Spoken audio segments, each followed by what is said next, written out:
timbang-timbang berat sebelah kejahatan kita. Rendam dalam neraka tu. Seketika pun punya lama. Satu hari di akhirat sama dengan 1000 tahun dunia.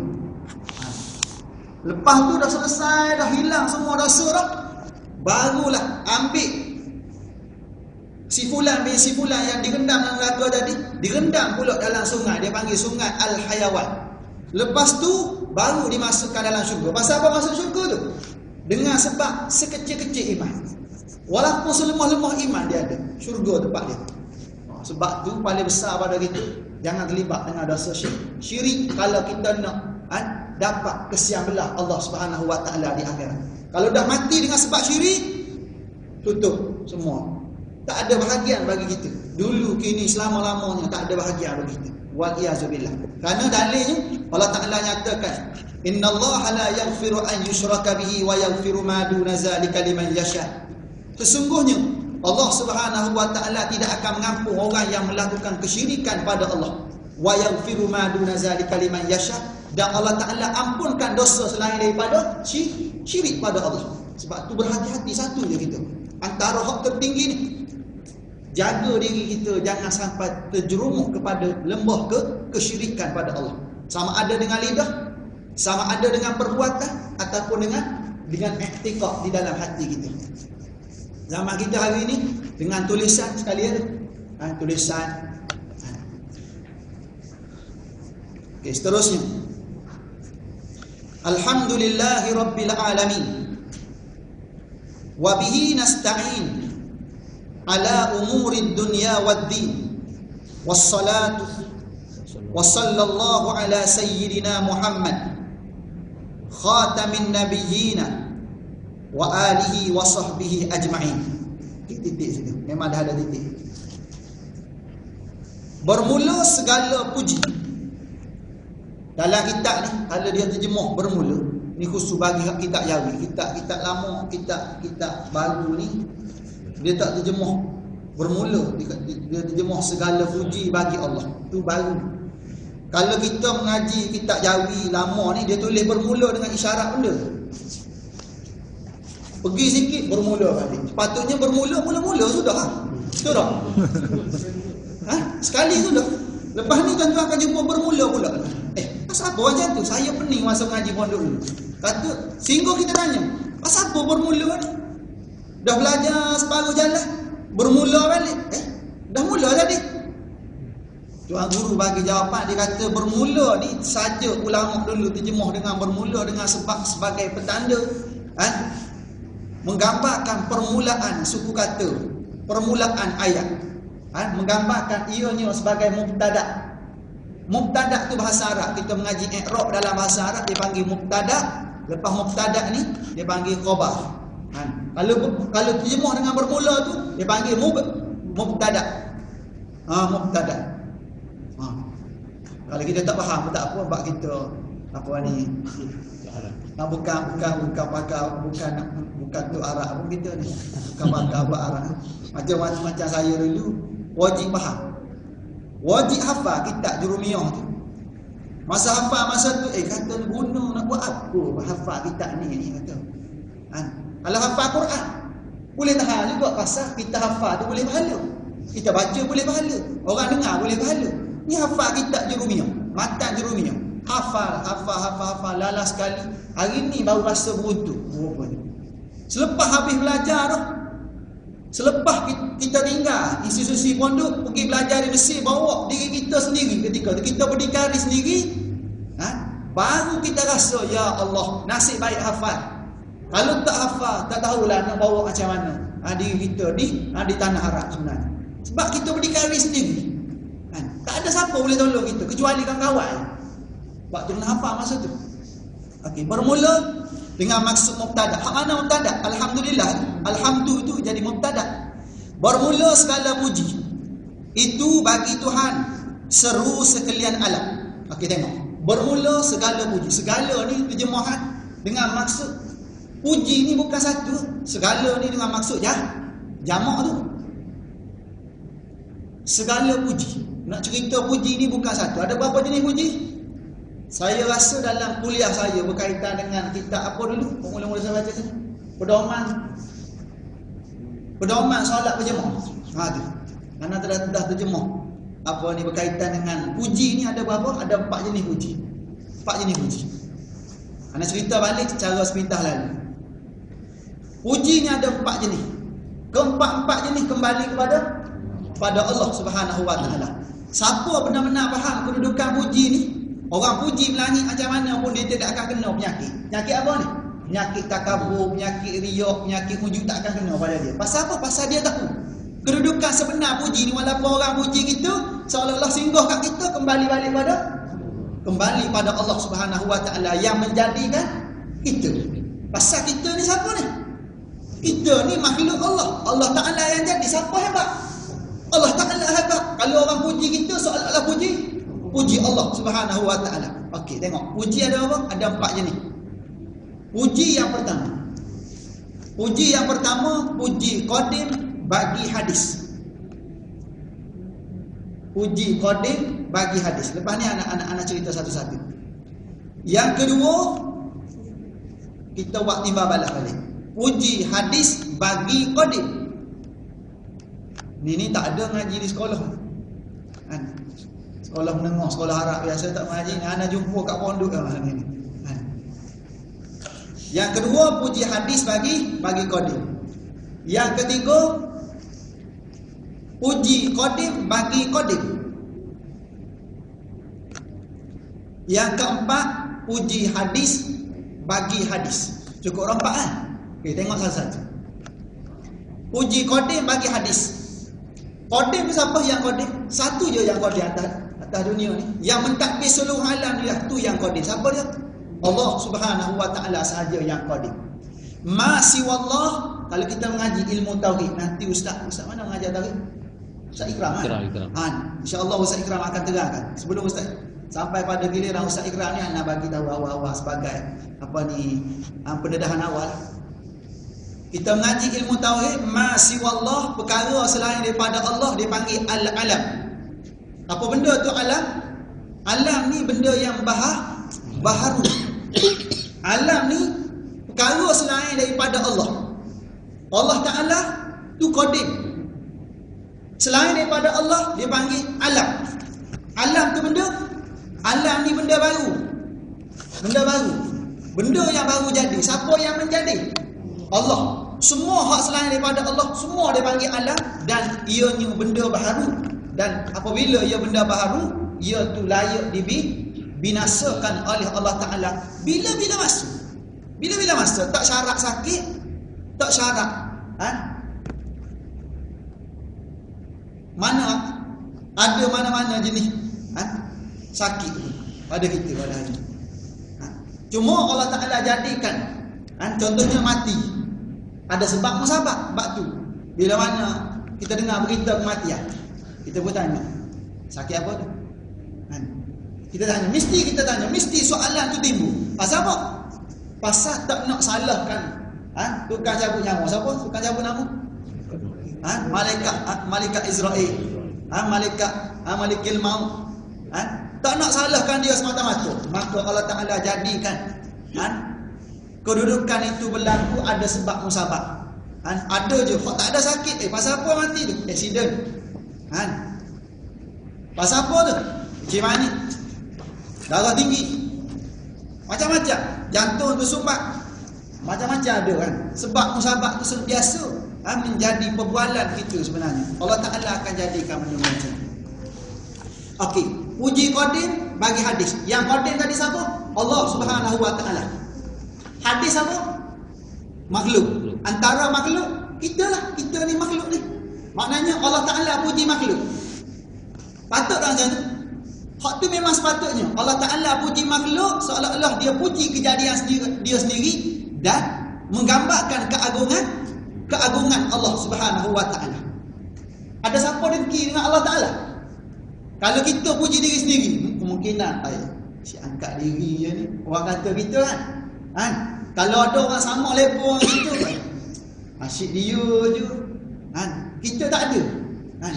Mungkin ada orang dengki. Tapi Allah Ta'ala puji makhluk tu kejadian Allah maka tuan-tuan tak ada siapa nak dengki dengan Allah. Pasal kalau kita baca dalam surah Al-Ikhlas, kita baca walam yakullahu kufuwan ahad, dan tidak ada yang setara dengannya dengan Allah. Maknanya level keagungan Allah ni tidak ada yang setara dengan Allah Subhanahu wa taala. Maknanya kalau Allah Taala puji makhluk dia, tidak ada siapa yang boleh petikai kehebatan pujian Allah Taala tadi. Bahkan menggambarkan kehebatan dan keagungan Allah Taala sendiri.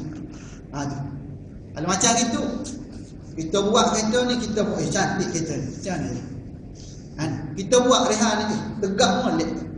Rehan ni kita cerita kat orang. Siapa buat? Walah kita buat. Apa benda? Nak ceritakan tuan-tuan, kita lebih tiba-tiba orang terasa hati dengan sebab kita cerita kelebihan itu. Dah. Sebab apa? Sebab kita ni ada sama level, bahkan ada orang lebih hebat pada kita. Tapi Allah Taala tidak ada yang boleh mengatasi keagungan Allah Subhanahu wa taala. Okey. Itu yang pertama. Yang kedua, puji hadis bagi qadim. Hadis ni siapa tadi? Makhluk. Antara makhluk kita manusia. Manusia puji Allah. Makhluk Allah Taala puji Allah. Bukan kita je puji Allah ni. Makhluk lain semua puji Allah. Ikan dalam laut, dalam sungai, semut dalam lubang, serangga yang berterbangan di udara, sehingga Nabi bagi tahu at-tuyur zikrullah fil lail. Serangga-serangga yang berterbangan itu menyebut nama Allah pada waktu malam. Tengok kita bunyi. Masuk je waktu malam, bunyi kan? Cengkerik lah, belalang lah. Semua serangga-serangga yang berterbangan bunyi dia pada waktu malam. Kita duk kaluk ribut dengan dunia kita. Ada kita pergi masjid sepatutnya tempat kita. Masuk je waktu malam, kita pun berduyun-duyun pergi masjid rumah Allah.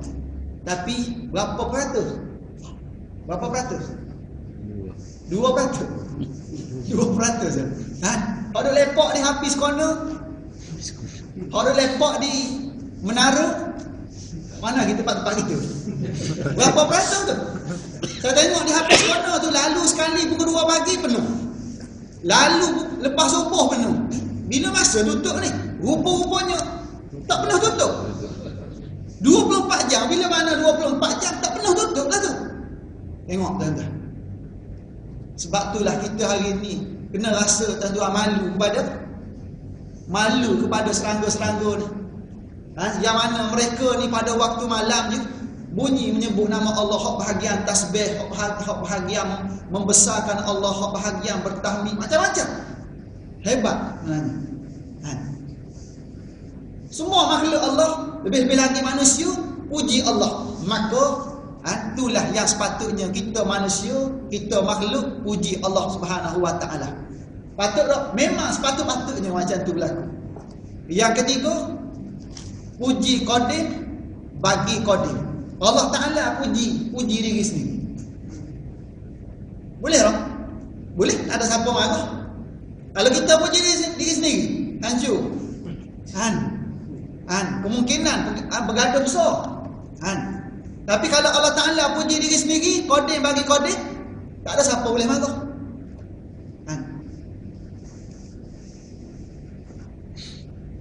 Okey, seterusnya puji hadis bagi hadis. Kita sama-sama kita puji memuji. Makhluk sama-sama makhluk. Kita puji si fulan ni, kita puji si fulan ni. Boleh tak puji? Boleh. Tapi pujilah dengan cara yang sebenar. Jangan sampai ada udang sebalik batu, ada udang sebalik mi.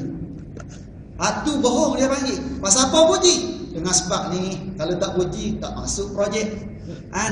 Tak boleh macam tu. Kalau nak puji, puji dah dengan penuh keikhlasan. Seperti mana Nabi puji sahabat-sahabat dulu. Nabi puji Sayyidina Umar. Nabi puji Sayyidina Umar macam mana? Nabi bagi tahu, kalaulah ada Nabi lagi selepas daripada kewafatanku, maka orang yang paling layak jadi Nabi siapa dia?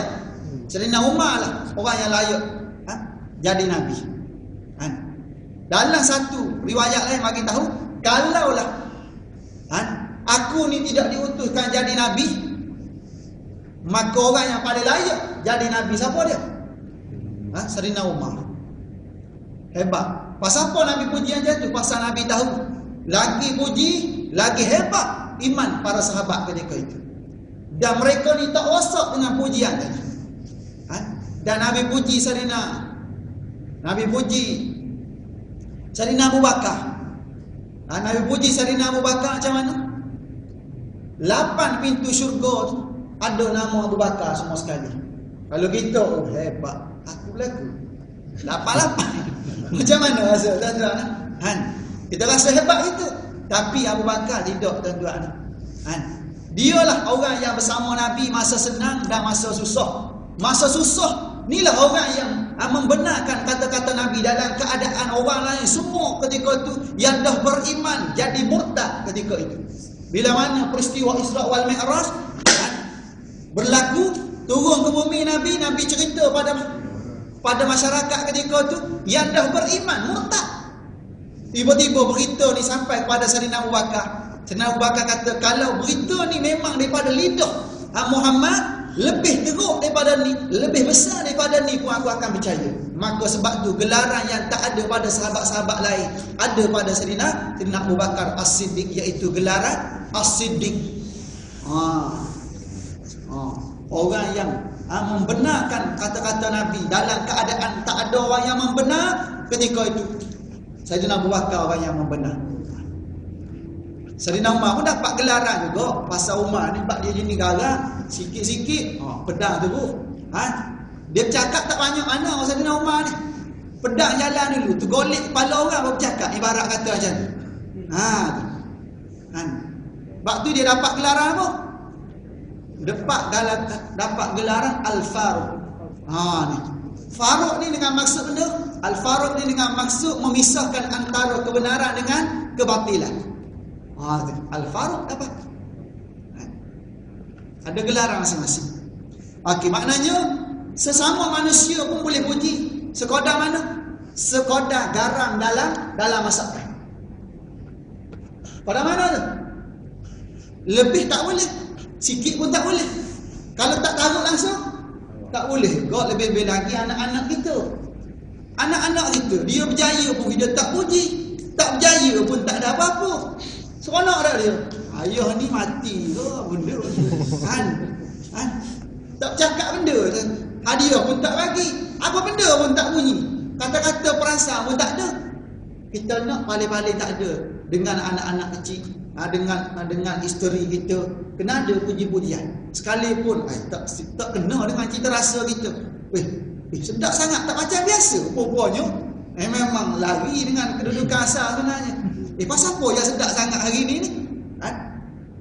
Ya, dia berasa. Baru dia tahu kedudukan sebenar. Nabi pernah buat dah kepada Sayyidatina Aisyah radhiyallahu anha. Bila masa terlebih garam masa tu, maka senyum Aisyah, gurau masa tu. Maknanya puji dulu.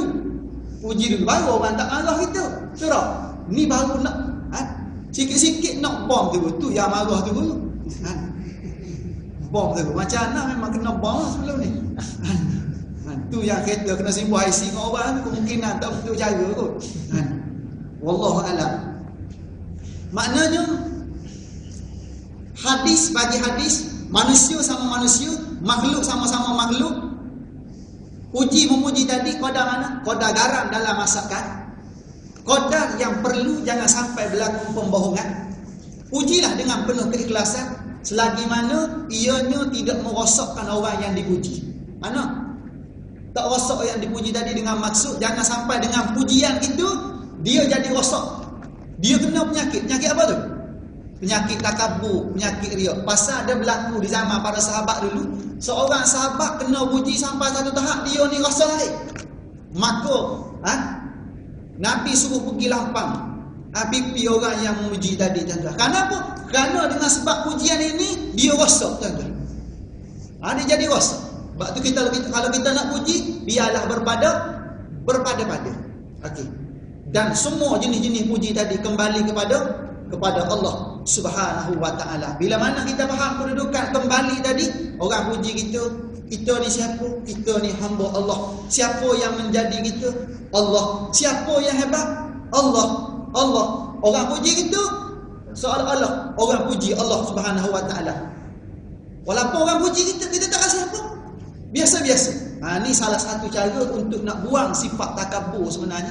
Dengan cara walaupun orang puji kita, kita boleh pertahankan diri kita ketika tu daripada kena penyakit takabur, riak dan seumpamanya. Boleh. Seterusnya wabihi nasta'in. Balik pada asal. Bermula segala puji itu bagi Tuhan seru sekalian alam. Tuhan mana? Tuhan seru sekalian alam ni. Maksud seru di sini, alam di sini bawah pentadbiran Allah. Seru dengan maksud Tuhan yang mentadbir, Tuhan yang berkuasa mentadbir sekalian alam. Jangan kita fikir sekalian alam ni dunia ni saja. Tak, salah tu. Sekalian alam ini dengan maksud mula daripada alam roh, alam rahim, alam dunia. Sekarang ni kita alam dunia musyahadah. Lepas ni alam barzakh. Dan satu lagi yang akhir sekali, alam akhirat. Ada berapa semua? 5 di bawah kekuasaan Allah Subhanahu wa taala. Kita ni Allah Taala suruh takbir. Negeri ya tuan-tuan. Haru biru satu dunia dia pandang kita hari ni. Belum lagi mentakbir alam ruh. Dan memang kita bukan takbir alam ruh pun. Allah Taala bagi dunia ni pun bagi kecil je. Selama je haru biru. Tengok. Pasal apa? Pasal tak mengaji tuan-tuan. Semangat bodoh dia panggil tuan-tuan. Tapi kalau kita mengaji betul, tak ada siapa nak berebut jawatan. Betul tak? Tak ada siapa nak berebut jawatan. Pasal apa dia tahu amanah. Amanah. Seterusnya. Wabihi nasta'in ala umurid dunya waddin. Dan dengan Allah Subhanahu wa taala kami minta pertolongan. Dengar di sini boleh terjemah. Dan kepada bihi ni ada masa tak payah terjemah dengan. Walaupun asal kalimah ni dengan, tapi kita boleh terjemah. Dan kepada Allah Subhanahu wa taala kami minta pertolongan atas segala perkara dunia dan agama. Agama dengan maksud akhirat. Kita kena minta pertolongan dengan Allah Subhanahu wa taala. Jangan kita harap ni body buat ni. Sihat ni. Sejauh mana kita boleh buat cagaran dengan kekuatan kita. Sejauh mana kita boleh bersandarkan dengan kesihatan kita. Kecuali dengan pertolongan Allah Taala. Pasal kuat kita tadi dengan sebab Allah Subhanahu wa taala bagi kuat. Bagi sihat tadi dengan sebab Allah Ta'ala bagi sihat. Lepas tu kita benda, kita tak ada apa. Tak ada apa. Sebab tu jangan kita rasa hebat diri kita. Pasal apa? Pasal kehebatan tadi bukan milik kita, milik Allah Subhanahu wa taala. Sebab tu nak jadi kita ni sentiasa stabil kedudukan kita, kena sentiasa minta tolong dengan Allah.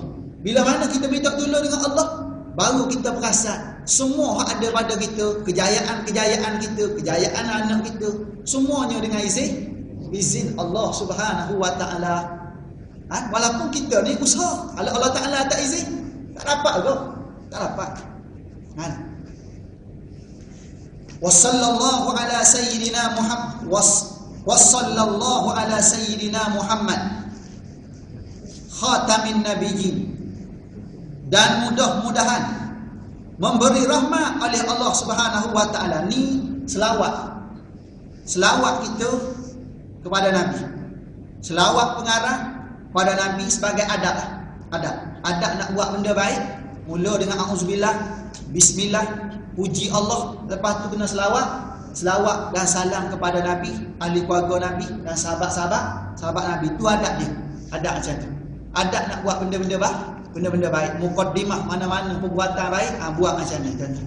Kalau boleh hafal setiap seorang daripada kita, kalau suruh, biasanya kita nak jadi juru cakap majlis pemindangan, jangan main terjah yo.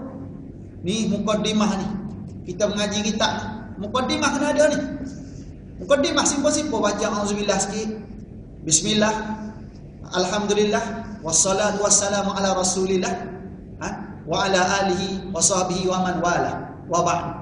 Terus bincang. Itu betul cara kita beradab nak bincang benda-benda baik.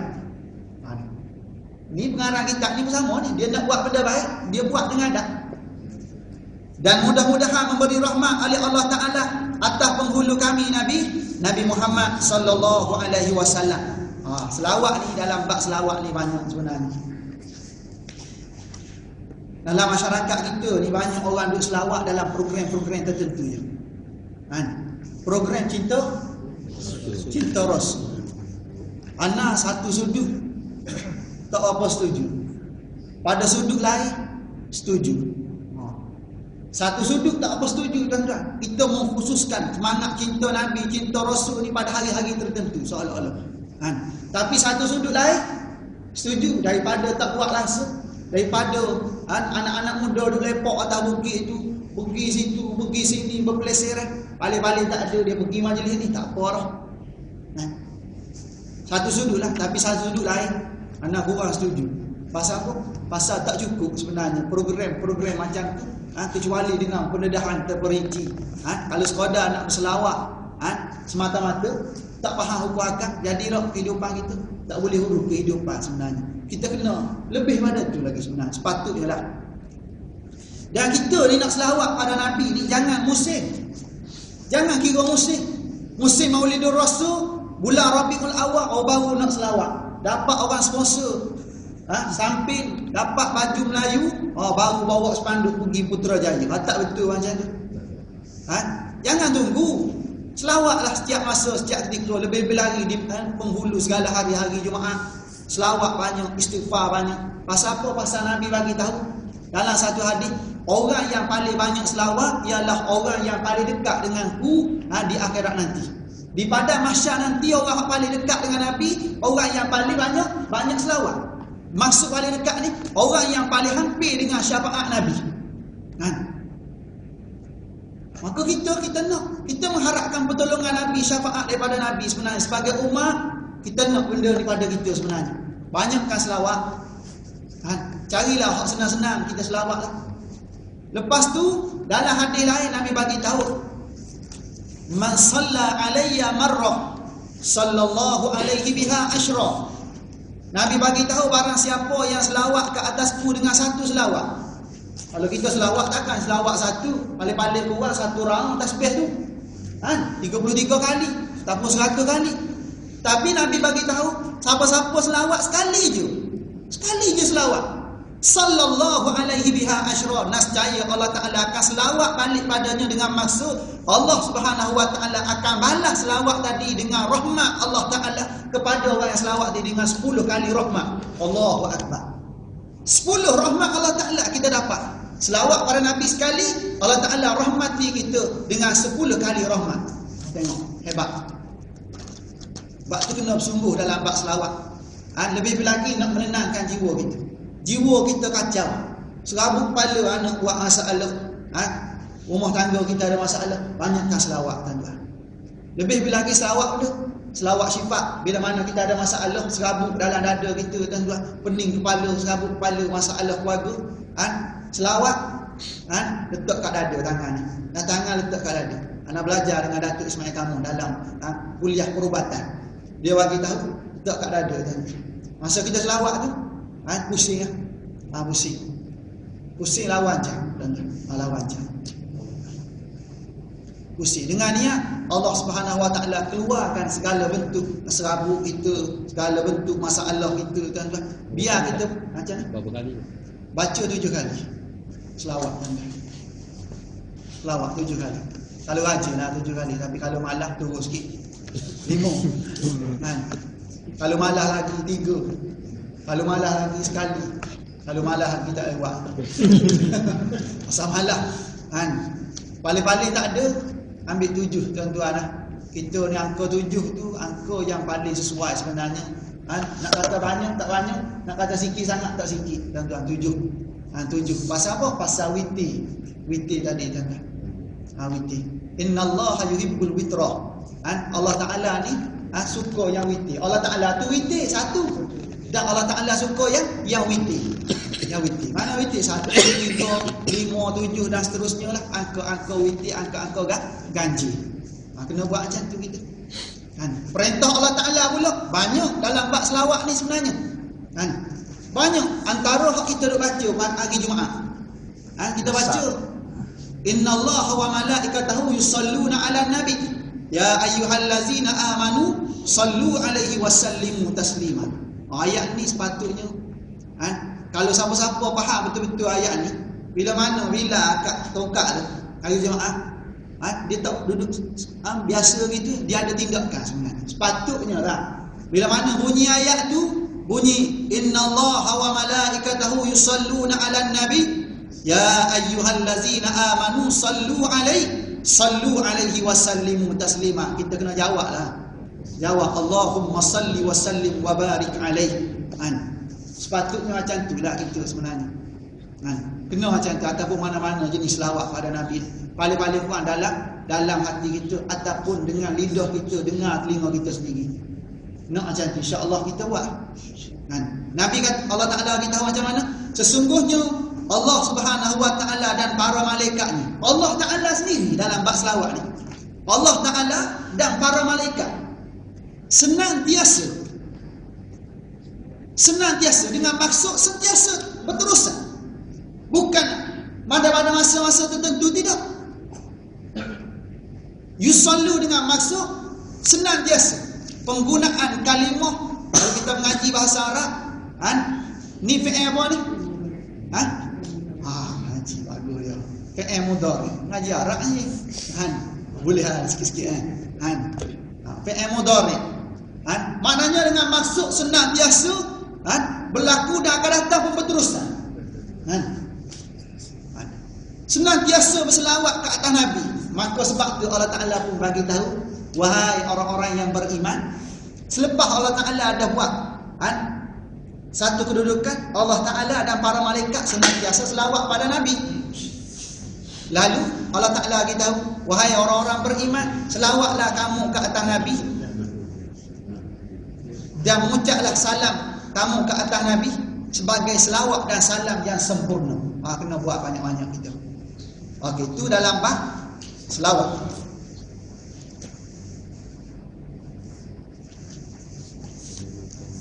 Khatamin nabiyyin. Nabi-nabi ni siapa dia ni?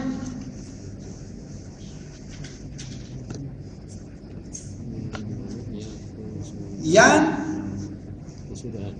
kesudahan. Khatami dengan maksud penutup lah. Yang kesudahan daripada segala nabi.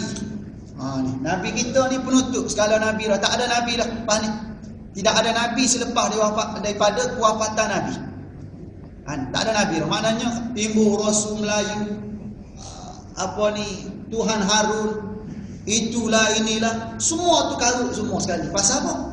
Pasal nabi ni nabi terakhir dah. Tidak ada lagi nabi lepas pada ni.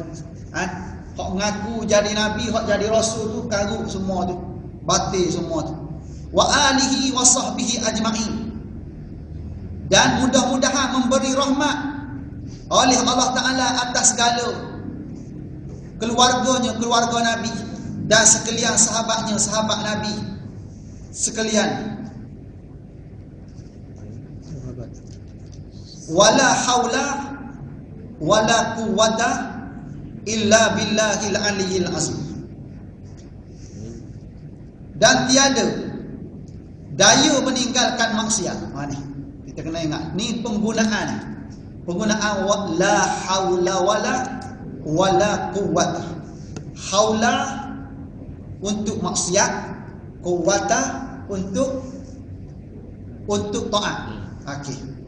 Dan tiada daya meninggalkan maksiat. Daya ni haula. Tidak ada daya untuk kita tinggalkan maksiat. Dan tiada kuasa untuk berbuat taat, wala quwwata untuk taat, melainkan dengan pertolongan Allah Subhanahu Wa Taala. Kita nak tinggal maksiat kalau bukan dengan Allah Taala izin kita, Allah Taala bagi kekuatan, daya kekuatan pada kita, tak boleh tinggal maksiat tu. Kalau bukan kerana kekuatan daripada Allah Ta'ala, tak boleh melangkah kaki kita ke masjid. Sekalipun kita tak ada penyakit, belum tentu boleh melangkah ke masjid. Sebab tu, bila mana kita cerita taufik dan hidayah, dua perkara. Taufik lain, hidayah lain. Okay. Setengah ulama bagi tahu taufik dengan hidayah ni sama je. Ada setengah ulama bagi tahu, dia kata taufik lain, hidayah lain. Saya nak cerita taufik tu sendiri. Taufik ni al-quwwatu ala qudrati ta'ah. Kekuatan untuk kita melakukan ketaatan. Kekuatan nak buat taat saja. Al-quwwatu ala qudrati ta'ah. Itu dia panggil taufik. Ni masuk dalam bab kekuatan Allah Taala bagi pada kita sehingga kita boleh buat perkara taat. Tak kira lah sembahyang, baca Quran, berzikir, macam-macam. Tu semua tu kekuatan untuk kita buat taat tadi tu dia panggil taufik yang dianugerahkan oleh Allah Ta'ala pada kita. Kalau sekadar dapat hidayah, semua tahu. Semua tahu. Kelebihan solat jemaah 27. Semua tahu. Berjalan satu langkah tadi dapat satu pahala, satu dosa diampun, 10 darjat diangkat. Semua tahu. Hidayah ada ni dalam bab satu perbahasan. Tapi kalau tak ada taufik boleh berkira? Tak boleh. Tapi setengah ulama bagi tahu, dia kata taufik dengan hidayah itu benda yang sama, benda yang 1, 2 kali 5, 5 kali 2, benda yang sama. Maknanya kalau kita cerita taufik, itulah hidayah. Kita hidayah, itulah taufik dalam satu perbahasan lah. Okay.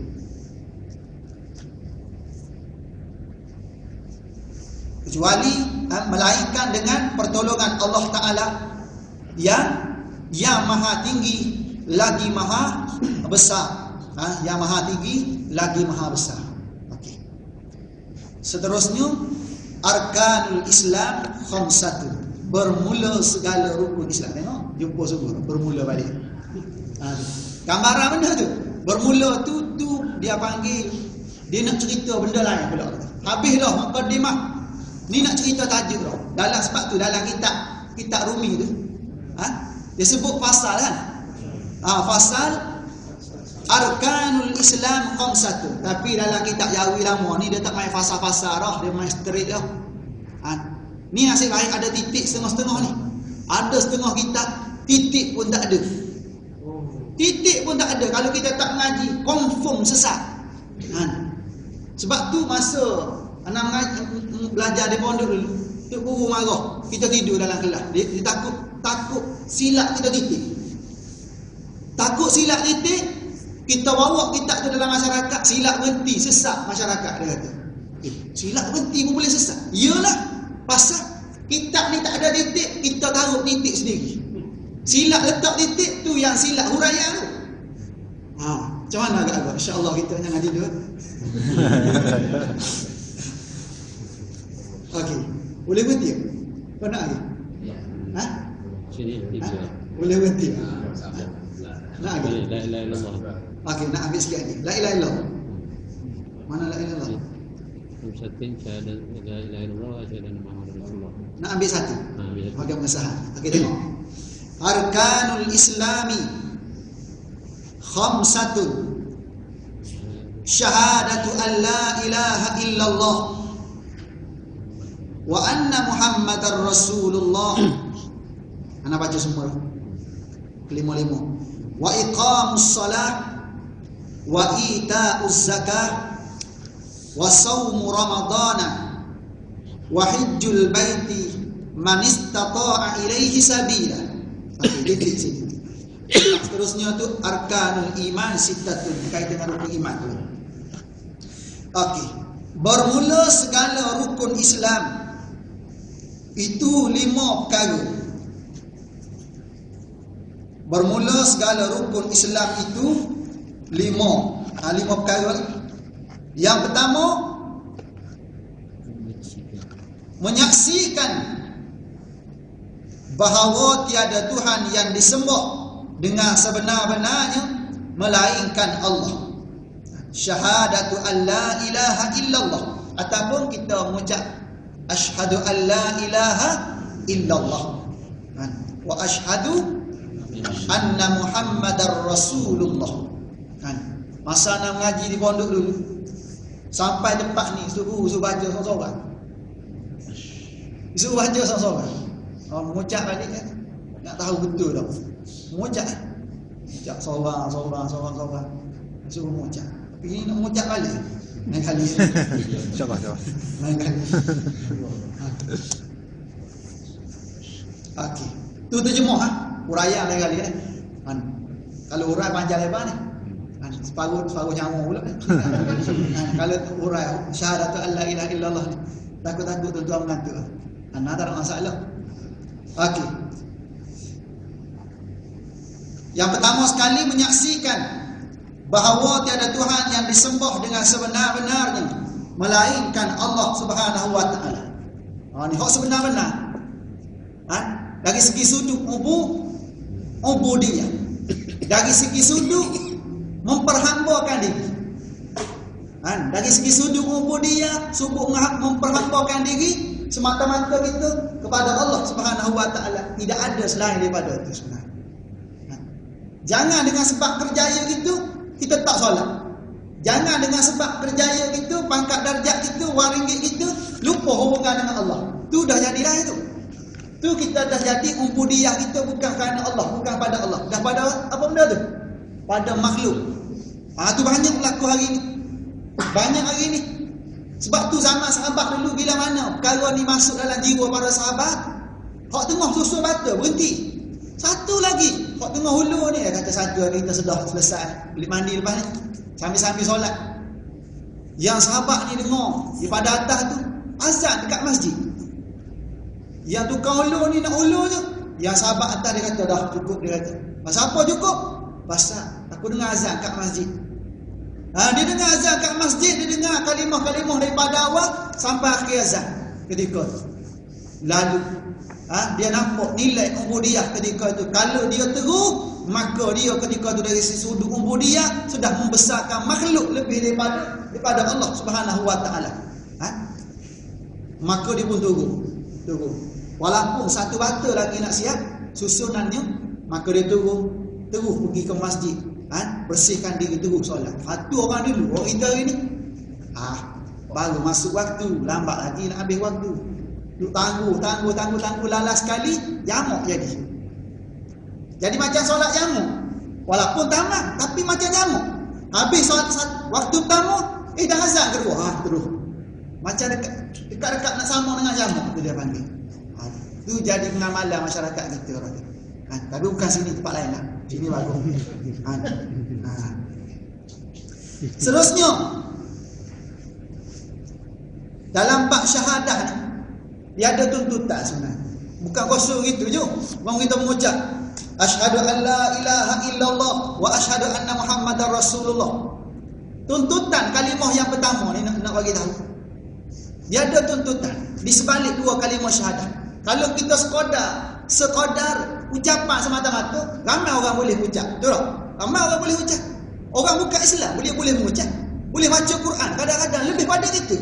Kalau pensyarah di UK, di negara-negara, sahabat-sahabat kita pergi belajar, dapat PhD tadi bukan daripada syekh-syekh yang Islam, daripada yang bukan Islam. Dia boleh baca Quran, dia boleh tafsir Quran, tapi sekadar mana tu? Sekadar mengkaji Al-Quran, sekadar kerjaya dia. Tapi kita tidak. Kita nak apa yang kita ucap tadi, kita nak ucapan tadi dengan lidah dibenarkan dalam hati, diterjemahkan dengan perbuatan anggota kita. Ni kita nak macam ni. Maka tuntutan kalimah yang pertama ni menjuruskan kepada tuntutan 30 juzuk Al-Quran yang kita dah baca tu tuntutan kalimah yang pertama. Asyhadu an la ilaha illallah ataupun syahadatu an la ilaha illallah, tuntutan dia 114 surah Al-Quran yang kita baca tu, daripada surah pertama sampailah surah yang terakhir sekali, tu tuntutan syahadah yang pertama. Syahadah kita dengan Allah Subhanahu wa taala. Kan Quran ni kalamullah, bukan kalam makhluk. Bila kalamullah, maka kita menyaksikan tidak ada Tuhan yang selayaknya disembah dari segi sudut ubudiyahnya melainkan Allah Subhanahu wa taala. Maka segala bentuk perintah Allah, larangan Allah, semua yang dimuatkan dalam Quran kita kena terima, walau apa cara sekalipun tak sesuai dengan jiwa kita. Dia kata, tak suar zaman ni, rosak akidah kita. Kena terima macam mana sekali. Boleh? Seterusnya, wa anna Muhammadar Rasulullah. Dan menyaksikan bahawasanya Nabi Muhammad itu pesuruh Allah Subhanahu wa taala. Kita menyaksikan juga Nabi Muhammad itu pesuruh Allah. Ni akidah kita dengan Nabi kita, dengan Rasul kita. Dengan maksud macam mana? Sama ana bagi tahu tadi, syahadah yang kedua pun sama juga, ucap dengan lidah, benar dalam hati, terjemah perbuatannya dengan anggota. Nak buat macam mana?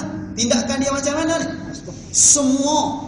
Semua yang datang daripada Nabi, semua yang datang daripada Nabi, hak kita panggil hadis tu, hak kita panggil sunnah tu, dalam bab tutur kata Nabi, dalam bab perbuatan Nabi, dalam bab sifat-sifat Nabi, akhlak-akhlak Nabi, dan terakhir sekali takrir daripada Nabi pun kita kena benarkan dan kita kena amalkan dalam kehidupan kita.